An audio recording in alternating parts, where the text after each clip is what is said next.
(1월 29일) 목요일에 뉴스 바이 데일라이트를 시작합니다. 기초자 평론가가 오셨습니다. 네, 안녕하십니까. 반갑습니다. 오늘 어쩐지 저와 머리 스타일이 굉장히 비슷하시네요. 거울 보는 기분이에요. 아, 대단히 반갑습니다. 지난 한 주 동안 예. 온 세상 사람들이 다 제 머리에 대해서 한마디씩 하고 다녔는데 그 중에 가장 정치적으로 올바른 표현입니다. 아, 저는 또 피시함을 고맙습니다. 벗어날 수 없네요. 어제 기초자 월드 잘 봤습니다. 기초자 평론가가 어제 사람들을 이제 생방송에서 위로하기 위해서 여러분 아직 끝난 거 아닙니다. 이러다 말고 망했어! 이러고 막 승질을 내다가 아, 네. 예, 여러분 희망을 잃으면 안 됩니다. 그러다가 야 이게 뭐야 대체 이러면서 승질 내고 결국 구독자들은 희망을 찾지 못했습니다. 아, 다들 힘겨워하시더라고요. 아무래도 혼자 진행하는 방송이다 보니까 다양한 자아를 제가 준비해놓곤 합니다. 그건 분명하거든요. 2025년 이후에 우리 사회에는 확실히 이러한 암묵적 합의가 생겼어요. 판사 의심해도 된다. 아, 판사 비판해도 된다. 이거 엄청난 변화죠. 예전에는 그것에 대해서 이야기하면 불복하는 건가? 지금 사법을 흔드는 건가? 이런 식의 이야기가 바로 나왔었거든요. 그런데 이제는 판사도 사람이구나. 그리고 굉장히 정치적인 판결을 충분히 해낼 수 있는 자들이라는 거를 굉장히 많은 분들이 알게 되셨습니다. 10년 전에 제가 부장판사 하던 분한테 들었던 얘기도 작년부터 이제 사람들 사이에 회자되기 시작했어요. 판사는 랜덤운이다. 재판은 판사 뽑기다. 그 인생은 쌔뻑이다가 이제 여기서도 흐르면 어떡합니까? 이 판사의 캐릭터 일관성을 봐야 돼요. 그래서 우리는 모든 판결에 대해서. 근데 판사가 정말 이상하면 PD 수첩에 안 나오고 실화탐사대에 나옵니다. 아, 또 때때로는 그 알실, 그 알실이 아니고 뭐죠? 그것이 알고 싶다 해도 나옵니다. 예. 보시죠. 예. 1심 재판부가 이제 선고를 할 때요. 판결문에는 없는데 이렇게 이야기를 하고 퇴청을 했어요. 뭐라고 했을까요? 향후 사회에 기여할 것을 고려해서 선고한다. 수능 만점 의대생 그게 명확하게 반영이 됐다고 해석할 수밖에 없잖아요. 그때 법원에서 제가 그 말 듣고 충격 먹었어요. 이번 판결에 대해 의대생이라 봐준 것이 아니냐는 비난 여론도 많습니다.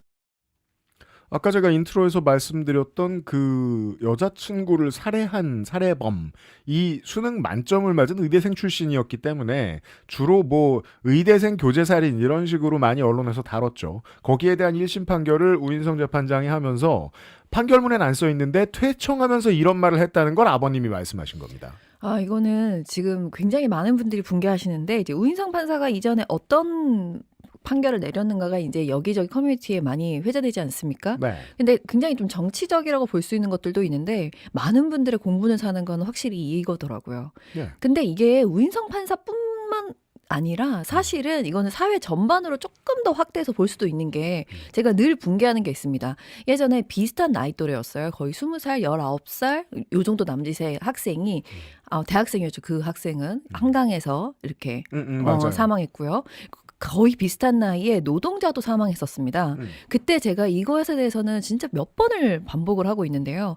언론 양이라거나 사람들이 대하는 것조차 굉장히 다르다는 거에 목숨값이 다른 건가? 라는 생각을 정말 많이 했었거든요. 사실 그 맥락으로 보자면 이것도 우인성 판사 그 개인으로 우리가 지금 문제를 지적하고 있는 상황이긴 합니다만, 정말 비단 우인성 판사만 그렇게 생각을 하는 걸까?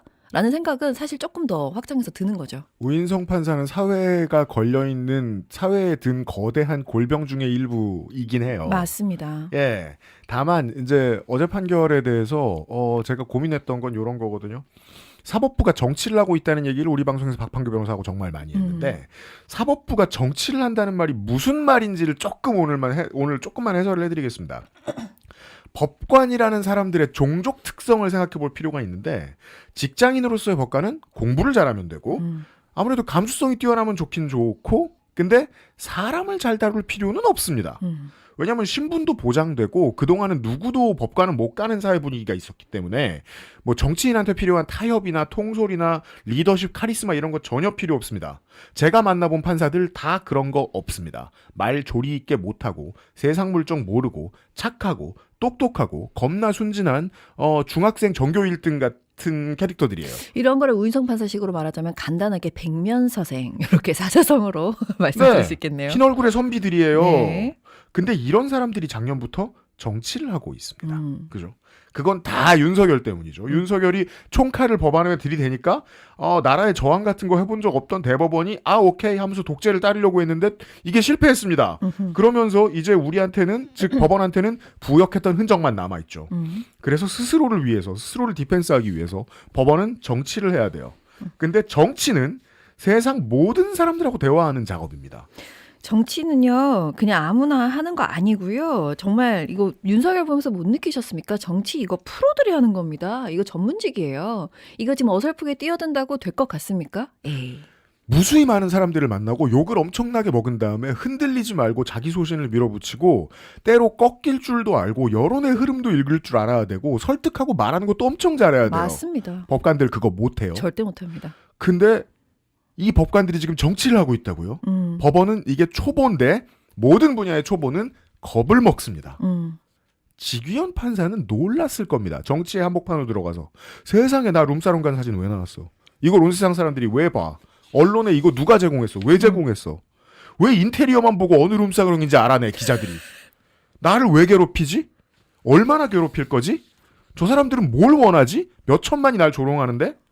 처음으로 정치 싸움과 관련된 고민을 해본 거죠. 자, 고민을 했는데 이게 쉽지가 않은 게 아까 말씀드렸듯이 전문직이라고 말씀드렸잖아요. 정치 그 분야가. 그렇기 때문에 지금 선택한 게 뭡니까? 그 이후에 지기현도 조희대도 그것에 대해서 이야기하지 않고 있습니다. 아주 초보가 저지르기 쉬운 것. 뭉개고 지나가기. 그러면 모든 이들이 잊을 것이다. 대신에 정치적으로 한 발 물러나죠. 아하. 그 전까지 지귀현한테 모두 몰아주던 내란 사건을 다른 곳으로 뿌리기 시작하던 때가 룸사롱 사진이 터진 직후입니다. 정치적으로 한 수 밀렸다는 뜻이에요, 법원이. 내란을 수습해야 되는데 재판부는 내란범을 제대로 벌하라는 게 국민의 정치적 요구죠. 법원의 반대편에 서 있는. 사법부의 정치적 요구는 뭐죠? 우리 잡아가지 마. 우리 수사하지 마. 우리 요구하는 거 들어줘. 우리 서초동 땅 내줘. 뭐 이런 것들이 디테일을 찾아보면. 70평이 필요해. 네. 이런 정치 싸움에서 이기려면 상대방이 들어주지 않을 수 없는 확실한 카드가 있어야 돼요. 트럼프한테는 이민 단속국이 있고 조희대 코트는 판사가 무기죠. 우리 자꾸 때리면 너네 내란범들 구속영장 다 기각할 거야. 내란범들 처벌을 솜방망이로 해가지고 사회를 혼란하게 만들 거야. 그럴 권한이 우리한테 있어. 우리 때리지 마. 지금까지 나온 정치 세력으로서의 법원의 무기입니다. 그리고 정치는 집단의 이해가 있고 법원, 개인의 이해가 있습니다. 지귀현. 제가 지귀현 판사의 윤석열 판결을 아직까지도 최소 무기징역은 나올 거라고 낙관하는 이유는 지귀현의 정치적인 이유와 조희대 코트의 정치적인 이해가 다르기 때문입니다. 조희대는 법원이 얽혀있다고 볼 수 있는 모든 문제에 솜방망이 판례를 남겨서 자신을 포함한 거의 모든 법관이 하나도 안 다치기를 바라고 있어요. 근데 지귀현은 거기에 더불어서 자기가 안 다치길 바랍니다. 식구들이 보는데 자꾸 성매매 얘기가 나와요. 그거 원하지 않아요. 우리 같은 사람이 좀 조용히 해줬으면 좋겠는데 지기현은 지금 미칠 것 같을 겁니다. 이번에 판결 제대로 안 하고 도망가거나 지기현이 인사이동을 통해서 무죄를 주거나 하면 언론이 이 일을 자기한테 맡긴 조희대를 괴롭혀야지 그걸 안 하고 지기현 자신을 엄청나게 괴롭힐 거라는 걸 이제 지기현 판사도 압니다. 지금의 1심이 정치가 맞다면 지귀현은 자기 자신을 위해서 멀쩡한 수준의 판결을 할 겁니다. 네, 저는 여기서 하나만 언급을 하면요. 최소 무기징역으로 낙관한다고 이제 말씀을 하셨는데 네. 그런 단어 입에 올리지도 마시고요. 사형 아니면 사형이라는 말씀 물론입니다. 꽉 드리고 싶습니다. 네. 예. 다만 같은 문법으로 우인성 부장판사는 정치의 가운데에 서본 경험이 없는 초보입니다. 예, 맞습니다. 영랩입니다. 아하. 법원을 위한 정치적 판결을 했고요.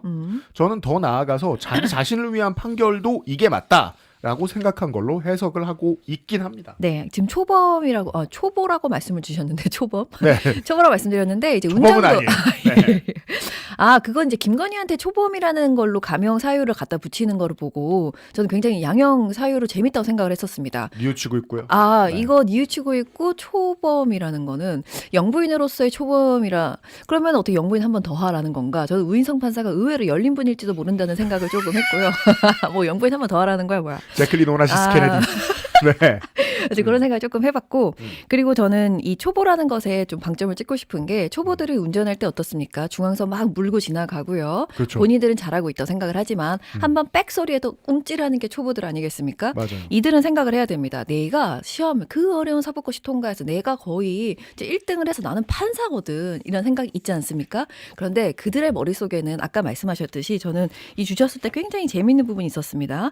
태어나서 태닝이나 왁싱하는 판사 본 적 없다. 저는 자. 이제 문신하고 있는 판사도 본 적 없고요. 네, 제가 정말 판사 은근 많이 만나봤는데 예. 태닝이나 왁싱하는 근데 왁싱은 제가 확신할 수 없잖아. 아무튼 자기 관리도 안 하고 결혼은 그냥 자기 스펙으로 해요. 아 맞습니다. 네. 그러니까 자기 그 법원에서의 일 말고 아무것도 신경 안 쓰는 사람들이 대부분이에요. 맞습니다. 그렇기 때문에 그렇게 살아왔는데 나는 그 시험을 어렵게 통과했고 뭐 학력 그때면은 나는 그때도 1등했던 사람들 아니겠습니까? 그렇기 네. 때문에 이 정치라는 것도 굉장히 만만히 보는 것 같습니다. 그래서 나보다 성적이 떨어졌던 검찰 집단이라거나 혹은 조금 더 나아가서 언론 집단도 마찬가지인데 그들도 정치질을 오랫동안 해오지 않았습니까? 그런데 그것을 아셔야 됩니다. 당신들이 시험 점수는 높았을지 몰라도 그래서 항상 영감님 소리를 들으며 살았을지는 몰라도 이 검찰도 이 언론도 정치질한다는 걸 결국 대중들에게 다 들켰고요. 검찰은 결국 조금 시간이 걸리긴 했으나 지금 개혁의 대상이 되었고 그 일어나가는 수술을 밟고 있습니다. 언론도 마찬가지입니다. 그 얍삽한 검찰이 지고 있거든요. 맞습니다. 네. 그 진짜 무소불위로 흔들어대던 그 권력도 결국은 우리 국민들의 그 바람으로 이어집니다. 이 아둔한 법원은 얼마나 버티겠느냐. 맞습니다. 그래서 제가 아까 말씀드렸듯이 빽 한번 들어가면 깜짝 놀라는 것. 요 룸사롱 가지고 놀라셨습니까? 그거 아무것도 아닙니다. 이제부터는 당신들이 정치를 하겠다고 이렇게 자꾸 팬티 벗고 뛰어다니면은 어쩔 수 없습니다. 저희가 그걸 잡아가지고 만들어 둘 수밖에 없어요. 팬티 그래서 벗은 영상을 찾아야죠. 사진으로 끝나겠습니까? 영차 하듯이 그런 것들을 찾아내는 거는 우리 그런 거 굉장히 오랫동안 해왔습니다. 당신들이 바라보는 것보다 대중들이 국민들이 생각보다 굉장히 똑똑하고요. 굉장히 훈련돼 있고 단련되어 있다는 점을 다시 한번 말씀드릴 수밖에 없는 겁니다. 그래서 어설프게 정치질 하다가는 너네도 쉽지 않을 것이다 라는 말씀을 좀 드릴 수 있겠죠. 그리고 이번 판결 어제 이미 그걸 눈치챈 정치부 기자들은 좀 많았던 거로 저는 알고 있는데 주인공이 김건희인 판결로 들리지 않았어요. 저는 판사가 초반에 말한 대로 김건희는 권력을 잃은 자거든요. 김건희를 살려서 법원이 김건희한테 직접적으로 얻을 것이 없습니다. 제클린 오나시스처럼 다음 대통령이랑 재혼하지 않는 이상. 김건희 지지자도 제가 봤는데 한 4명인가 3명 왔더라고요. 아 그러니까요. 너무 네. 초라해졌더라고요. 근데 김건희를 살려주면 그 근거로 검찰이 다칠 뻔했는데 그걸 안 다치게 만들어줄 수 있잖아요. 이번 판결에서 김건희가 시세 조종을 인식했는데 시세 조종 세력과 공모하지 않은 것 같다라고 말했습니다. 이건 재작년 봄에 중앙지검 지휘부 기습 교체가 이루어진 뒤에 나온 김건희 무혐의 논조하고 정말 많이 비슷합니다. 지금 기사 보여주시겠어요? 재작년 10월입니다. 이거 기억나십니까? 검사들이 앞에 서가지고 김건희의 혐의를 이래서 무혐의라고 설명했던 것이 기억나실지 모르겠습니다. 한참 온 나라에서 김건희 특검하자고 난리가 나던 내란 2달 전이죠. 그때 무혐의를 처분한 검사 3명이 있는데 이 사람들을 살려줬습니다. 비직접적인 방법으로 우인성 판사가. 이창수 지검장, 조상원 검사가 카메라 많이 받았던 사람이죠. 최재훈 부장. 실제로 이 사람들은 특검에 의해 수사도 받았습니다. 그리고 명태균 여론조사에 대해서도 우인성 재판장은 무죄를 띄웠거든요. 요거 관련해 가지고는 도이치 주가조사 첫 수사를 맡았던 왜 우리 팀이 1팀이 있었고 수사팀이 2팀이 있지 않았습니까? 맞습니다. 1팀이 제대로 수사를 했는데 2팀이 되면서 뒤집었잖아요. 그래서 그죠? 1팀을 지휘했던 김태훈 고검장도 바로 그 목소리를 냈더라고요. 이거 1심 이프로스의 판결. 그 읽을 만한 글을 올리는 유일한 검사죠. 대한민국에.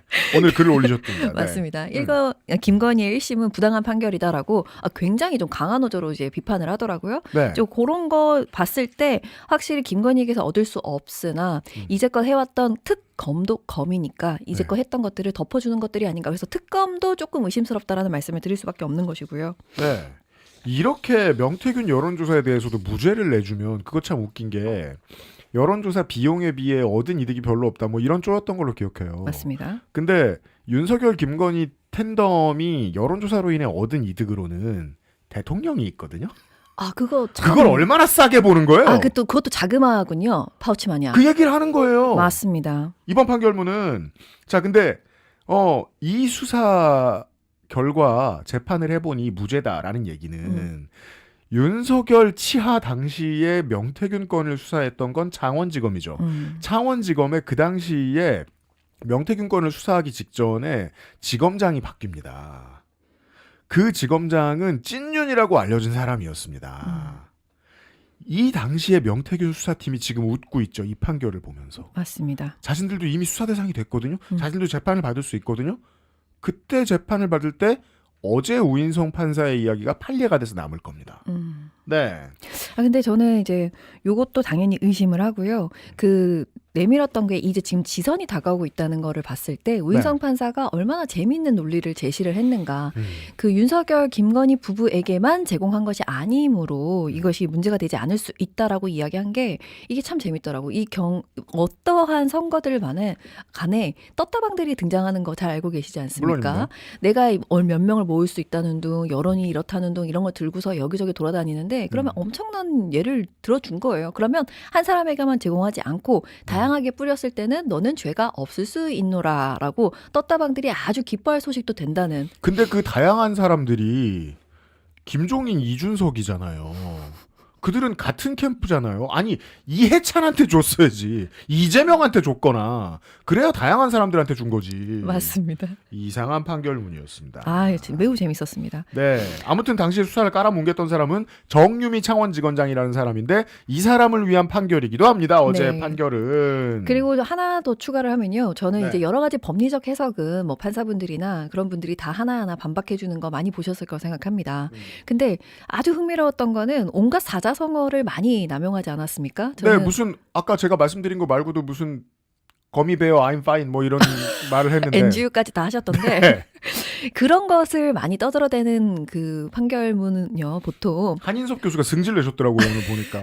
법리적으로 굉장히 구멍이 숭숭 나는 경우에 그런 것을 갖다 붙이는 것. 그리고 저는 그 태도가 굉장히 아주 가짠다고 좀 표현해드려도 될까요? 저에게 굉장히 준엄하게 설교하는 모습이 굉장히 인상적이었고 마지막으로 김건희를 보면서 기립을 해서 굉장히 예를 다하더라고요. 마지막에 일어나서 인사하고. 근데 저는 진짜 못 보신 분 많죠? 깜짝 놀랐습니다. 그래서 네. 이게 뭐 내용이야 하나하나 반박할 전문가분들이 얼마나 많겠습니까? 그러나 보통 대중들은요. 그런 태도에서 이상하다는 걸 이미 느낀다는 거. 그것부터 이미 정치질 못하시는 거예요. 판사 선생님이. 아셔야 됩니다. 그것을. 그게 대단히 특별한 일이 아니라고 법원에 안 가보신 분들이 생각하실 수 있는데 제가 옛날에 선고 받는 날에 선고를 받고 가는데 아쉬우니까 이렇게 쳐다보고 있잖아요. 그 판사 아저씨 뭐 하고 있죠?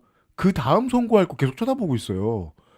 우인성 판사는 그날 선고할 게 2개 더 남아 있었어요. 맞습니다. 근데 굳이 시간 내서 일어나서 인사하는 거 보통 법원에선 잘 못 보는 일이긴 해요. 맞습니다. 그리고 요거 하나 또 조금 더 짧게 언급을 해드리면요. 그래서 이 우인성 판사의 판결이 나오자마자 많은 분들이 이제 힘이 좀 빠지고 분노하시는 분도 계시고 그랬잖아요. 네. 조선일보는 그런 거 절대 하지 않습니다. 조선일보가 너무 좋아합니다 오늘. 조선일보는요. 저는 이제 나오자마자 바로 어떤 기사가 나왔나를 봤는데요.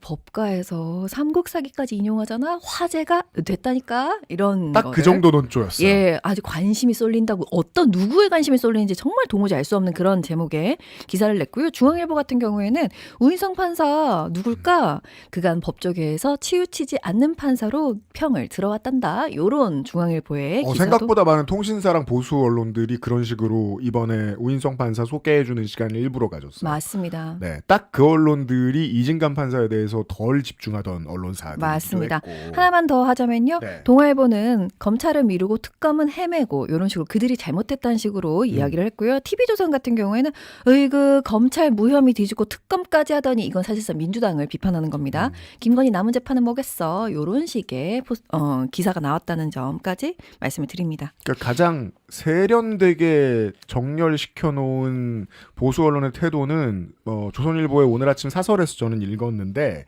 내용이 이거였거든요. 이 판결에 대해서. 야 무죄 나왔잖아. 일단 판결은 옳다고 해요. 무죄 나왔잖아. 이럴 거면 특검은 왜 하자 그랬어 민주당. 하나. 더 중요한 건 뭐? 이럴 거면 2024년에 특검 받았으면 됐잖아. 왜 특검을 안 받고 내랑 일으키고 그래? 라면서 윤석열을 타박하는 내용이에요. 그 윤석열도 아마 안에서 속이 뒤집어졌을 겁니다. 무엇을 위해 내가 내란을 일으켰는가. 왜 쟤는 1년 8개월인가. 눈물을 흘리고 있겠지만 이미 늦었죠? 참 저는 그 생각이 아까 이제 정치 초보 얘기하면서 계속해서 들었던 게 검찰이 진짜로 없어진다면 지금 이제 아직까지도 수사기소권 분리는 뭐 올 더울 때까지 가봐야 얘기가 나오겠지만 검찰만큼의 무소불위의 힘을 휘두를 수 있는 세력이 이제 없어지면 법원은 어떻게 될까? 법원은 검찰이 가져오면 랜덤이라고 했죠. 판사 운은 판사 운에 따라서 잘 받아주는 판사는 그냥 받아줍니다. 왜요? 99.5%니까요. 검찰의 승소율은. 검찰이 집어넣으면 판사는 보통 자판기처럼 받아주는 경우가 상당히 많습니다. 근데 판사가 정치 판사인 건 아니잖아요. 검사가 정치 검사라고 하더라도. 이게 다 특수사건이라고 하더라도. 대신에 판사는 정치적인 힘이 있죠. 정치 사건을 받아와서 내가 판결을 내릴 수 있는 힘은 아직 남아있죠. 그 힘이 지금 사법부가 정치 줄다리기를 국민들과 할 수 있는 힘이거든요. 그게 법원의 마지막 카드라고 보고 있거든요. 이제 마지막 카드까지 다 내보이는 경우에는 이제 우리가 어떻게 전술을 짤까가 이제 보이잖아요. 다음에 이어지는 저는 저희가 쿠팡 얘기도 할 건데 쿠팡도 지금 마지막 카드까지 다 뺐다고 생각을 하고 있거든요. 그래서 비슷한 결로 우리가 좀 대응을 하면 될 것 같습니다. 두려운 게 이게 뭐냐면 이거는 이제 박근혜 정부 당시에 양승태 사법농단부터 시작하는 경험인데 그때 정치적으로 꿈틀 뭔가를 느껴요. 법원이 우리 재판 거래를 우리의 이해 때문에 박근혜 정부가 했는데 그 문제에 연루된 비리 판사들이 모두 우리가 판결을 내리네? 라면서 결국은 다 손방망이가 되죠. 그렇죠. 상당수 무죄. 당시에 저 도망 다니던 법원행정처장 누굽니까? 그 사람도 집행유예 받았던 것으로 기억나는데. 맞아요. 잘 뛰는 분 계셨는데요. 네. 서울고 교정에서 뛰시던 분. 갑자기 네. 생각이 안 나네요. 네. 그때 한번 느끼고 정치적으로 우리가 손해날 길은 대한민국 시스템 안에서는 없다라는 학습을 한번 했다고 봐야 하지 않나. 저 동의합니다. 네. 그러면 앞으로는 정치의 진짜 따가운 지점, 제가 계속 말씀드리고 있는 지점, 여론에서 자꾸 우리의 잘못이 환기되지만 않으면 법원에서 결론은 어차피 모든 걸 우리가 내린다. 박유진 PD가 소개해주네요. 임종원 법원행정처장. 서초동 사시는 분. 얼굴은 생각이 나는데요. 뛰는 모습과 네. 이름이 생각이 안 났습니다. 네. 그러면 지금도 계속해서 여당과 그리고 국민들과 싸워도 되는 거죠. 자, 검찰을 수사할 거야. 앞으로. 검찰이 어떤 표적 수사를 했는지 내란과 관련돼서 무엇을 봐주기를 했는지 수사할 거야. 그런 다음에 이게 잘못됐다고 결론이 나면 그 다음번엔 판사 수사할 거 아니야. 거기까지 가면 안 돼. 근데 그거는 우리가 생각했을 때는 정치를 맨날 보는 우리가 생각했을 때는 한참 먼 일이거든요. 검사 판결 언제 날지도 모르고 검사 재판 얼마나 오래 갈지도 모르고 근데도 불구하고 정치 초보들은 겁나는 거예요. 저 먼 곳에 자기들이 수사돼서 잡혀가는 그림이 있으니까 거기로 안 가고 싶은 거예요. 그러자면 모든 관련 검사들을 다 봐줘야 됩니다. 이게 오늘 어제 이야기의 일관성입니다. 제가 해석한. 저는 너무 동의하는 바이고요. 그들 아까 말씀하셨을 때 그게 일종의 학습된 것 아니겠냐는 말씀 주셨잖아요. 저도 완전 그렇게 생각을 하거든요. 네. 근데 그거를 간과하시면 안 됩니다. 그들이 학습된 것 1회 한 차례 있지 않았습니까? 하지만 국민들은요. 그놈의 수험 권력 또는 시험 권력자 그 녀석들이 그렇게 기세등등한 것을 우리가 막 권력을 휘둘러대는 거 그거 한번 지켜본 우리가 학습 우리 안 했나요? 우리 훈련했어요. 네. 그리고 그들을 이렇게 개혁해 나가야 되는구나라는 훈련을 아주 오랜 시간 동안 해왔습니다. 그래서 니네가 지금 한 번의 학습으로 무언가를 알고 있다. 그렇게 공포에 떠는 모습 우리한테는 안 된다. 시간이 물론 걸리겠지만요. 네. 그렇게 또 한번 말씀드릴 수 있는 거죠. 네. 그 시민들도 같이 경험치가 올라갔고 시민들에게는 매번 쓰면 좀 무섭지만 가끔 쓰면 잘 듣는 뉴탐사 같은 무기도 있습니다. 네. 뭘 터뜨릴지 몰라요. 맞습니다. 네. 어제의 쿠팡 얘기를 좀 해야 되겠습니다. 왜냐하면 지금 국익에 큰 손상을 주고 있는 게 법원이랑 쿠팡이거든요. 네, 맞아요. 네. 어제 나왔던 기사 이런 게 있었죠. 월스트리트저널발로 나왔던 아니 무역 갈등이 한미가 한창인데 미국이 지금 한국에서 미국 기업 건드린다고 그걸 경고했다. 누가 경고했냐? 제이디 벤스 부통령이 누구한테 경고했냐? 김민석 국무총리한테 40여 년 만에 혼자서 방미한 우리나라 국무총리한테 이런 기사가 나온 뒤에 JTBC가 귀한 걸 하나 캐치했더라고요. 미국 하원의 법사위에서 쿠팡을 홀대하니까 트럼프가 관세를 인상하지 않냐라고 떠드는 사람이 있는데 그 사람이 어떤 사람인지 JTBC에서 찾아봤더니 쿠팡 돈 받은 사람이더라 라는 얘기잖아요. 맞습니다. 미국 하원 법사위원장의 최측근이라고? 그러면 이게 이제 예능 엑스맨 상황, 임포스터 상황이죠. 우리 중에 스파이가 있다. 아하. 여기서 우리는 미국 국회와 미국 백악관 오염원은 누구죠? 쿠팡이죠. 이런 상황이라는 걸 이제 한국인들이 좀 이해하고 있어야 됩니다. 무슨 뜻? 저인망식 로비를 할 거예요. 개개인한테 가서 직접적인 금전적 이득을 주고 입안에 어떤 말을 집어넣는 작업을 쿠팡이 했을 텐데 누가 오염됐지를 알아보는 거죠. 그리고 우리가 가장 긴장해야 되는 건 뭐죠? 트럼프도? 근데 전 트럼프 걱정은 안 하거든요.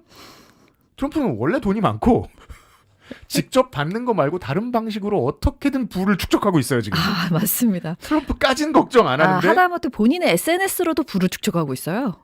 JD 벤스는 무슨 JD 벤스 코인 이런 거 만들고도 안 팔리니까 JD 벤스는 충분한 부자가 될 수 없거든요. JD 벤스는 쿠팡이 구워 삶을 수 있을지도 몰라요. 아 예. 네. 하지만 트럼프 주변에 정말 충분히 많은 사람들이 쿠팡에 포섭이 됐다면 트럼프도 결국은 오염될 테니까. 그럼 여기서부터 질문을 이렇게 간단하게 만들 수 있습니다. 백악관과 공화당이 쿠팡한테 직접 받는 돈이 더 매력 있느냐? 아니면 대한민국과 MOU와 합의를 통해서 얻어낼 수 있는 원자력 잠수함이나 현대자동차나 삼성전자 공장이 더 매력 있느냐? 둘 중에 하나의 싸움이 됩니다. 이건 돈 싸움이에요, 이제. 저는 후자예요. 바로 답을 드리면 저는 후자에 걸 거라고 생각을 하는 게 방금 말씀 주신 게 트럼프는 원래 돈이 많기 때문에 거기에 흔들리지 않을 수 있다고 말씀하셨잖아요. 게다가 트럼프는 그렇게 시스템으로 돌아가는 사람이 아닙니다. 오늘 어쩐지 난 이렇게 하고 싶은 걸 이런 게 조금 있기 때문에 네. 누구의 말도 듣지 않는다는 것이 여기서는 또 강점이 될 수 있는 거죠. 저는 지금 정말 뭐 여러 사람이 나오고 여러 가지 기사들이 또 그리고 오랜 장시간 동안 쿠팡 관련된 게 나오다 보니까 네. 많은 분들이 맥락을 놓치기가 쉬운데 이거 진짜 어렵지 않습니다. 쿠팡이 개인정보를 유출을 했죠. 본인들이 잘못한 겁니다. 근데 그렇죠. 그것을 축소하고 은폐하려는 시도를 했는데 실패했습니다. 그리고 굉장히 많은 사람들이 더 알게 됐고 우리나라 국회에서도 불러다가 이제 질문을 던지잖아요. 그래서 네. 여러 가지 국내 여론으로 한번 여론질 한번 해보려고 진짜 언플해보려고 노력을 많이 했습니다. 그 당시에 나왔던 것들, 제가 좀 이따 이어서 할 거라 잠깐 말씀드리면 네. 우리 쿠팡을 자꾸 이렇게 괴롭히면은 큰일 난다. 여러분들 이제 앞으로 중국 기업이 들어오게 생겼다고요. 이런 것들이 이 보수 경제지를 중심으로 해서 기사가 엄청나게 나왔었어요. 맞아요. 그때도 상당히 수상했거든요. 아, 얘네가 이쪽으로 돈 매겼나 보다라는 맞아요, 생각이 맞아요. 맞죠. 그래서 그 기사들이 나왔는데 저는 이 논리가 그냥 걔네가 만들어낸 건가 언론사 안에서라고 생각을 했었는데 네. 어머나 이게 어떻게 된 겁니까? 이 그린옥스나 알티미터 같은 투자사들이 있지 않습니까? 그렇죠. 요자들이 국제분장으로 끌고 가려는데 논리를 봤더니 이재명 대통령 아주 미국은 혐오하고 중국은 친하게 지내려고 하는 저 대통령이 이를 그르치고 있다라는 논리를 거기다 실어놓은 것 보고 저는 깜짝 놀랐습니다. 저는 사실 이 알티미터도 그린옥스도 둘 다 뒤에 범킴과 다 관련이 있잖아요.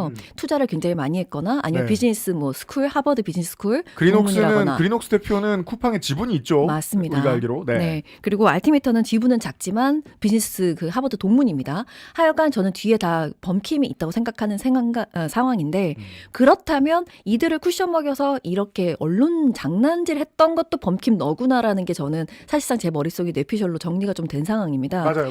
그래서 국내에서 어떻게든 해보려고 했는데 생각만큼 이때까지 노동자가 그렇게 죽을 때도 여론으로 어떻게 한번 장난질 치던 범킴이 뜻대로 되지 않고 자꾸 일이 벌어지자 심지어 쿠폰 내가 줄게 했는데도 안 됐잖아요. 그렇죠. 그래서 국내를 벗어났구나. 그래서 이제 그 미국의 행정부에다가 이제 여러 가지 쿠션을 넣었는데 그때 봤더니 아까 말씀해 주신 하원 그 법사위원장 측근이 로비스트라거나 아니면 제프리 밀러라거나 그 벤스나 트럼프 2기 출범할 때 거기 재정 관련된 분 있잖아요. 돈줄이라고 불리는 그 양반한테도 로비한 게 나왔더라고요.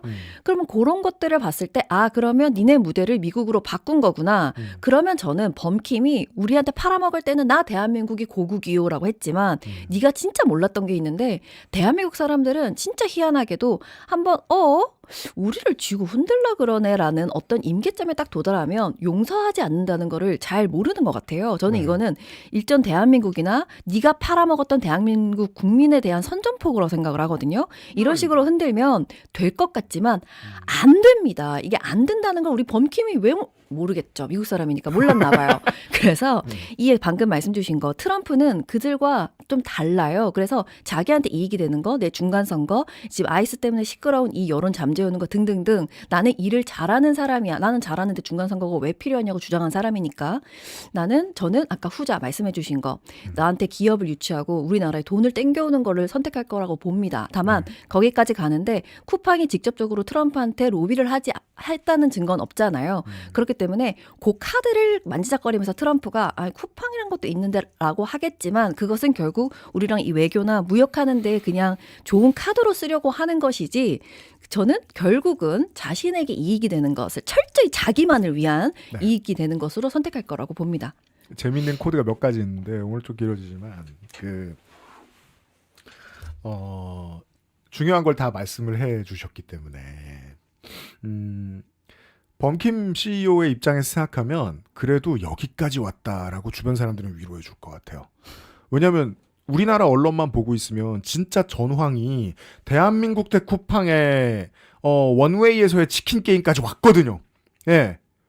미국 의회에다가 진짜 돈을 뿌렸다고 하고 그런 말들을 제이디 벤스와 하워드 로트니까지 있는 윗사람들이 얘기해 주거든요. 입에서 쿠팡을 올려요. 처음 들어보는 기업이지만 자기들한테도. 그러면 와 대한민국이 국익을 포기하거나 아니면 쿠팡을 살려야 돼 라는 간단한 아젠다의 싸움까지 왔어요. 여기까지 온 건 범킴이 참 잘했어요. 쿠팡이 참 대단한 일입니다. 하지만 오늘 주제가 이거가 되네요.